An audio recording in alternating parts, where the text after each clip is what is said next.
안녕하세요, 논팽입니다. 지금까지는 어떤 경우에 연차수당을 받을 수 있는지 알아봤는데요. 그럼 연차수당은 도대체 언제 받을 수 있는 것인지에 대해서 많이 궁금하실 텐데 이번 영상에서 알려드리도록 하겠습니다.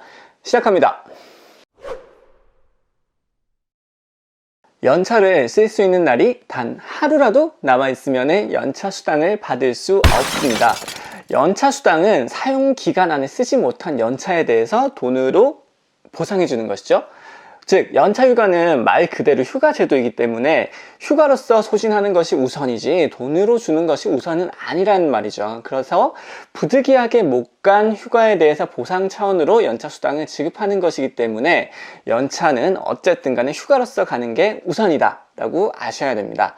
앞전 영상에서 연차수당을 월 급여에 포함해서 지급하는 것이 연차의 사용권을 침해하는 것이 문제가 된다라고 말씀을 드린 적이 있어요.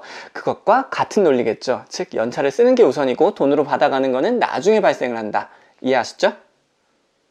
여러분이 2019년도에 1년 동안 사용하는 연차는 2018년도 1월 1일부터 12월 31일까지 1년 동안 80% 이상 출근해서 일한 대가로 지급되는 연차이죠.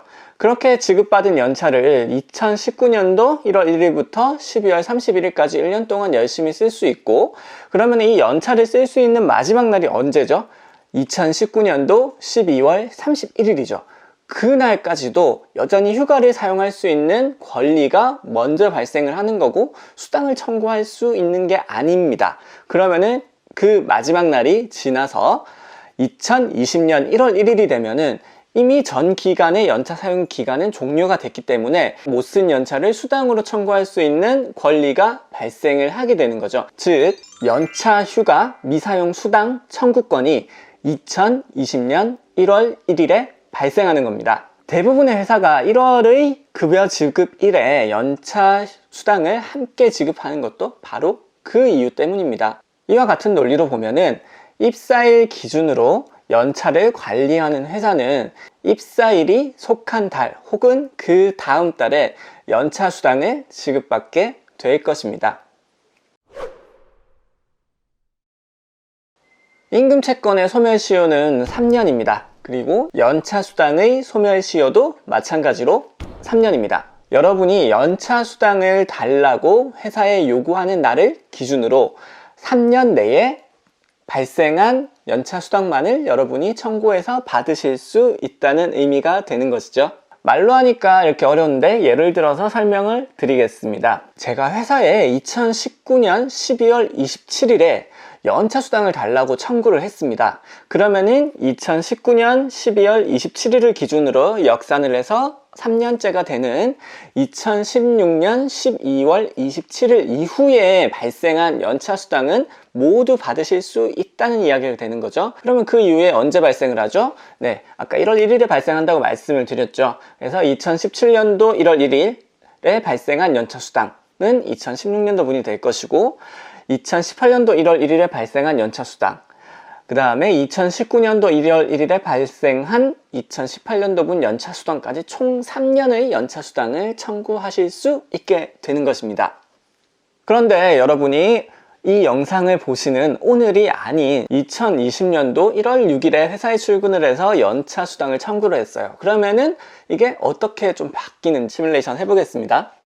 2020년 1월 6일 기준으로 역산해서 3년을 가게 되면은 2017년도 1월 6일이 되는 거겠죠. 그러면은 2017년도 1월 6일 이후에 발생한 연차수당은 2018년도 1월 1일에 발생한 연차수당, 그 다음에 2019년도 1월 1일에 발생한 연차수당 2년치만 받으실 수 있는 거가 되겠죠. 아까랑 어디가 차이가 났죠? 바로 2017년도 1월 1일에 발생한 연차수당에 대해서 그 며칠 사이에 청구를 할 수 있느냐 없느냐가 갈리게 된 거죠, 지금. 자, 여기서 몇몇 분이 질문을 하실 수가 있어요. 2019년도 12월 27일에 청구를 하더라도 2020년 1월 1일이 지나면 2017년도 1월 1일에 발생하는 연차 수당은 받을 수 없는 것이 아니냐라고 질문을 하실 수가 있습니다.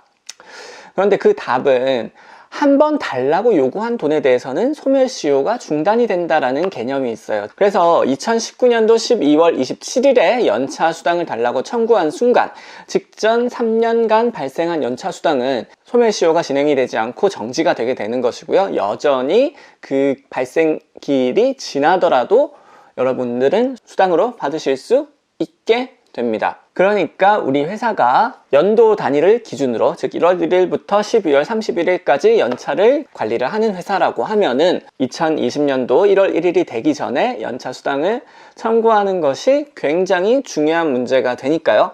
여러분들은 꼭 기억하시기 바랍니다. 그 연차 수당을 계산할 때 어떤 기준 임금을 사용하는지 이번 챕터에서 알려드리도록 하겠습니다. 연차 수당은 미사용한 휴가를 돈으로 환산한 것이죠.